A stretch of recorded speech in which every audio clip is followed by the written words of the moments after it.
Hey, Dr. Fraley and Honors 20 peers. I'm Megan, as you already know, and in 10 years I want to have my bachelor's of science in nursing and also be a registered nurse. In this scenario, I work with the elderly population, and so yeah. Oh, and I'm addressing the Fresno County Board of Supervisors. They are responsible for deciding our county's budget. And my topic today is going to be on elder abuse. So, with that, I'm going to begin my speech.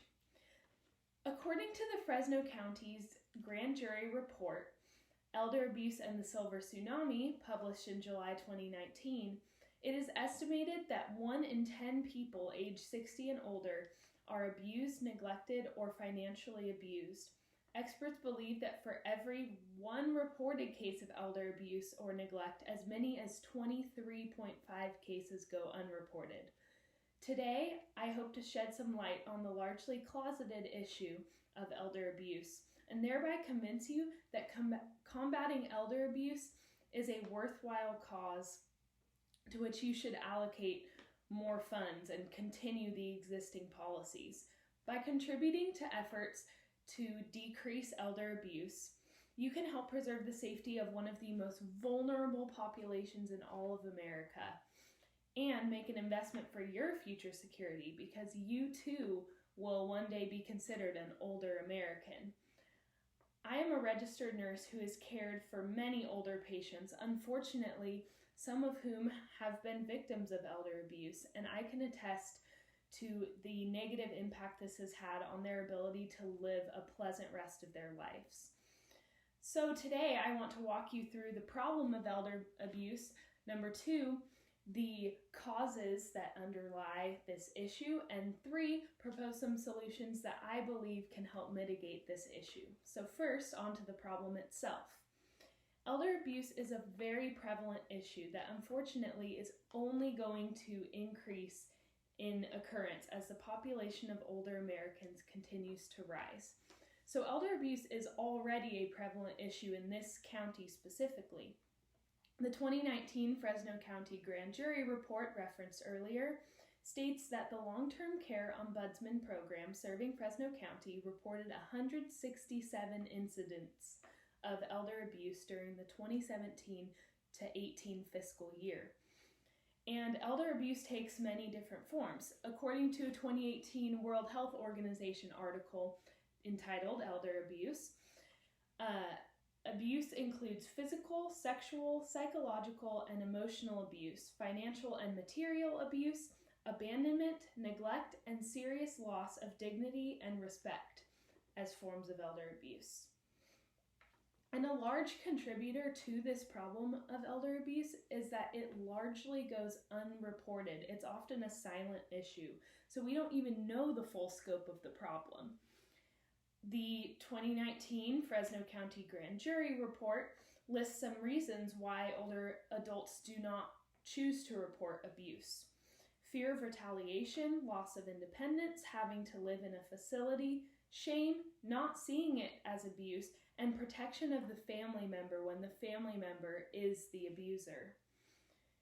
As a governing authority, you are responsible for the safety and well-being of all of your residents, but especially the residents who are vulnerable and maybe cannot or choose not to advocate for themselves, older people being a prime example.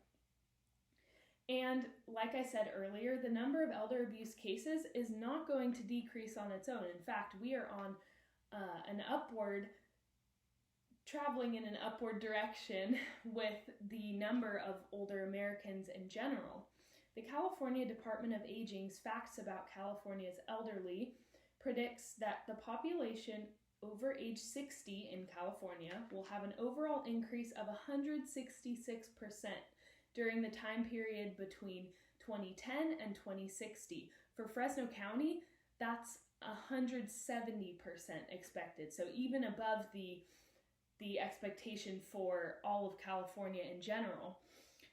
By addressing the issue of elder abuse now, before 2060, and preparing for the enormous increase in the number of older Californians and people in Fresno County, you can avoid a crisis then. Now that we've discussed the nature of elder abuse, let's talk about some of the underlying causes. So a plethora of factors contribute to the problem of elder abuse. Abused elders often share some common characteristics. According to this Fresno County grand jury report that I've referenced a few times, it notes that elders 75 years and older, frail or physically disabled, socially or physically isolated, or suffering from dementia are at high risk for elder abuse. And there are also factors that the abusers share. So the 2018 World Health Organization article, Elder Abuse, lists individual, relationship, community, and sociocultural or institutional factors that all contribute to increased likelihood of elder abuse. Most notable is a factor in the relationship category. An abuser's dependency on the older person, often financial, also increases the risk of abuse. In some cases, a long history of poor family relationships may worsen as a result of stress when the older person becomes more care dependent. So hopefully now you have a better understanding of some of the underlying causes of elder abuse. And now let's get positive. Let's talk about the ways that we can potentially decrease the occurrence of this prevalent issue. So there are some measures in place already to address elder abuse, but this issue still needs so much more attention, which would be most effective, I believe, through two key avenues. One is education to increase awareness, the public's awareness of this issue. And number two, more funds allocated to continuing existing policies. Some of these include the institution of the Long-Term Ombudsman Program, which advocates for people in long-term care facilities, adult protective services, and the Fresno Madera Agency on Aging. So first of all, the educating the public can be a solution, mainly because the public does not know a lot about elder abuse. Maybe they don't know its signs, its contributing risk factors, its prevalence, and methods to prevent it. As we said earlier, elder abuse is a very silent suffering most of the time, and it doesn't get a whole lot of media coverage. And number two, we would not be starting from scratch in this education, educating the public, because people who work for these agencies, the Fresno Madera Agency on Aging, the Ombudsman Program, and the Adult Protective Services, these people could provide education to the public. Now, in order to do this, we need more resources. So my second solution is that you advocate more, or you allocate more funds to these advocacy programs, because they can help make the difference in the lives of so many older people. The Fresno County Grand Jury Report, Elder Abuse and the Silver Tsunami, reveals that Fresno County Adult Protective Services only has about 20 funded case manager positions. That's for 2 counties, who in 2017 each had a caseload of over 30 cases in a month. So that's over 1 case a day. Who could do that? So more funds could create more paid positions so that our county and Madera County can cover more elder abuse cases and not have such overloaded workers.